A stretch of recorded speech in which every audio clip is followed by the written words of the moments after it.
اور پھر وہ خاموش ہو گئے۔ رسول اللہ صلی اللہ علیہ وسلم کی آواز اب سنائی نہیں دے رہی تھی۔ مسجد نبوی میں ایک گہرا سناٹا چھا گیا۔ مدینہ کا وہ سورج جو ہمیشہ روشن دکھائی دیتا تھا اچانک بہت مدھم ہو چکا تھا۔ ایک سوال ہر دل پر نقش تھا، ایک خوف ہر آنکھ میں بسا ہوا تھا۔ کیا اب نبوت کا سفر ختم ہو گیا؟ کیا اب وہ رہنما جس نے صحرا کو روشن کیا تھا ہمیشہ کے لیے چلا گیا؟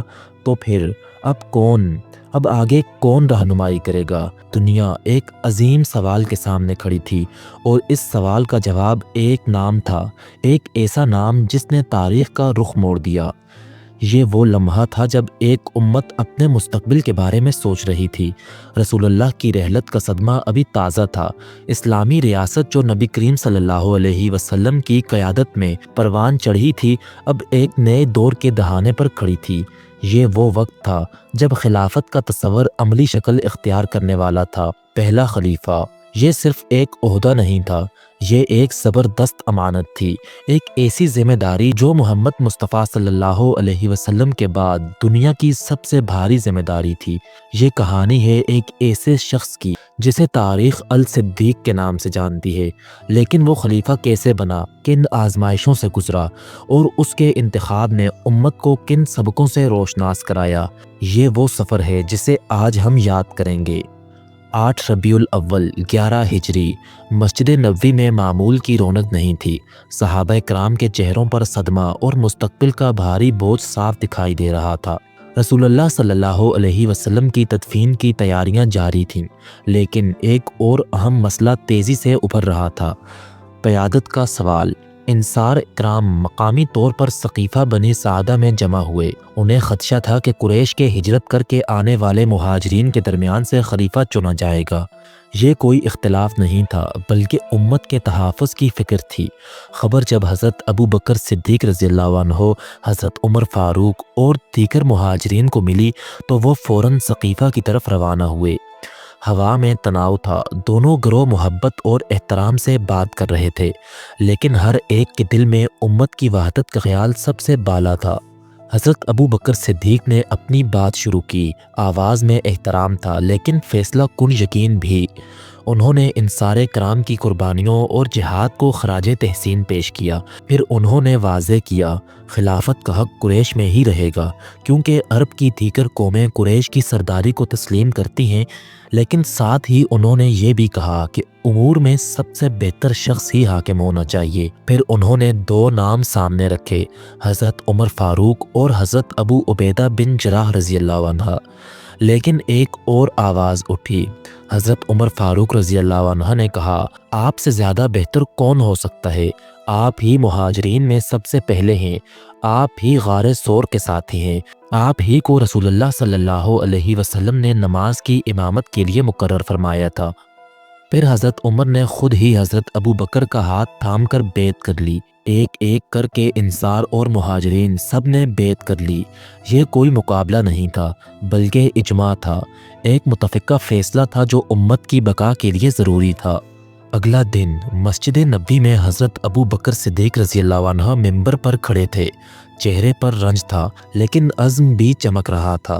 انہوں نے اپنا پہلا خطبہ دیا۔ آواز بھاری تھی، آنسوؤں سے بھیگی ہوئی۔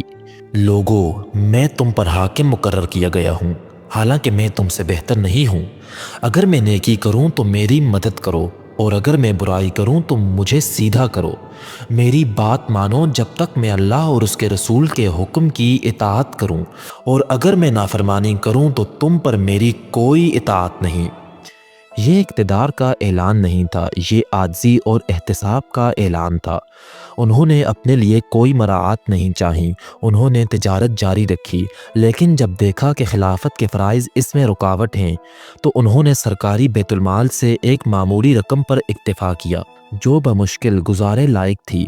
ان کے گھر کے سامنے ایک بوڑھی عورت رہتی تھی۔ ہر صبح خلیفہ رسول خود ان کے لیے دودھ لے جایا کرتے تھے۔ اقتدار نے ان کی عاجزی کو ختم نہیں کیا، لیکن آزمائشوں کا وقت قریب تھا۔ رسول اللہ کی رحلت کی خبر پھیلتے ہی عرب کے کچھ علاقوں میں منکرین زکوٰۃ اور مدعیان نبوت نے سر اٹھانا شروع کر دیا۔ امت خطرے میں تھی، اس مشکل گھڑی میں حضرت ابو بکر صدیق نے وہ تاریخی فیصلہ کیا جو ان کی دوراندیشی کی سب سے بڑی علامت ہے۔ رسول اللہ صلی اللہ علیہ وسلم نے اپنی زندگی میں حضرت اسامہ بن زید کی قیادت میں ایک لشکر تیار کیا تھا۔ کچھ صحابہ نے مشورہ دیا کہ اس مشکل وقت میں یہ لشکر نہ بھیجا جائے، لیکن صدیق اکبر نے اپنا موقف اٹل رکھا۔ خدا کی قسم، اگر مجھے معلوم ہو کہ مجھے جنگلوں کے درندے کھا جائیں گے تب بھی میں رسول اللہ کے حکم کو نہیں توڑوں گا۔ میں وہ لشکر ضرور روانہ کروں گا جسے رسول اللہ صلی اللہ علیہ وسلم نے روانہ فرمایا تھا۔ یہ فیصلہ صرف ایک لشکر کے بارے میں نہیں تھا، یہ ایک پیغام تھا۔ یہ اعلان تھا کہ رسول اللہ کے بعد بھی ان کے ہر حکم کی پابندی ہوگی۔ اسلام کمزور نہیں ہوا۔ لشکر اسامہ روانہ ہوا اور پھر ایک اور بڑا چیلنج سامنے آیا۔ کئی قبیلوں نے زکوٰۃ دینے سے انکار کر دیا۔ حضرت عمر فاروق نے نرمی کا مشورہ دیا، لیکن حضرت ابو بکر صدیق کا جواب تاریخ میں سنہرے حروف سے لکھا جانے والا تھا۔ انہوں نے اپنا عزم ظاہر کیا۔ خدا کی قسم، اگر یہ لوگ رسول اللہ صلی اللہ علیہ وسلم کے زمانے میں دی جانے والی ایک بکری کے بچے کی رسی بھی مجھے دینے سے انکار کریں گے تو میں اس کے لیے بھی ان سے لڑوں گا۔ زکوٰۃ حق ہے، اسے نماز سے الگ نہیں کیا جا سکتا۔ یمامہ کی جنگ میں سینکڑوں حفاظ قرآن شہید ہو گئے۔ حضرت عمر فاروق کو خدشہ لاحق ہوا کہ قرآن مجید کا علم ختم ہو سکتا ہے۔ انہوں نے حضرت ابو بکر صدیق کے پاس آ کر تجویز پیش کی، قرآن کو ایک جگہ جمع کر لیا جائے۔ پہلے تو حضرت ابو بکر نے ہچکچاہٹ محسوس کی، رسول اللہ نے یہ کام نہیں کیا تھا، لیکن حضرت عمر کے اصرار اور اس کی سخت ضرورت کو دیکھتے ہوئے انہوں نے اس عظیم کام کا حکم دیا۔ انہوں نے رسول اللہ کے کاتب وحی حضرت زید بن ثابت کو یہ ذمہ داری سونپی۔ ہدایت تھی کہ ہر آیت کے لیے 2 گواہ ضروری ہوں گے، ایک یادداشت اور دوسرا تحریری نسخہ۔ یہ ایک ایسی خدمت تھی جس کی بدولت قرآن آج تک ہمارے سامنے محفوظ ہے۔ صدیق اکبر نے امت کو سب سے بڑا تحفہ دیا، وہ یہی محفوظ قرآن تھا۔ پہلے خلیفہ کی یہ داستان صرف تاریخ کا ایک واقعہ نہیں، یہ قیادت، امانت داری، عاجزی اور اتحاد کا ایک لازوال سبق ہے۔ انہوں نے ہمیں سکھایا کہ قیادت ایک خدمت ہے، اختیار نہیں۔ انہوں نے یہ سکھایا کہ مشکل ترین فیصلے صرف اللہ اور اس کے رسول کی اطاعت کی بنیاد پر لیے جا سکتے ہیں۔ انہوں نے اتحاد کو ہر چیز پر ترجیح دی۔ آج ہماری دنیا میں جہاں اختلافات بڑھ رہے ہیں، ہمیں صدیق اکبر کے اس اصول کی شدت سے ضرورت ہے۔ ضعیف بھی تمہارے نزدیک مضبوط ہو، یہاں تک کہ تم اس کا حق اس سے لے لو، اور مضبوط بھی تمہارے نزدیک کمزور ہو، یہاں تک کہ تم اس سے حق لے لو۔ حضرت ابو بکر صدیق کا سادہ، پرخلوص اور بے لوث کردار ہمارے سامنے روشن چراغ ہے۔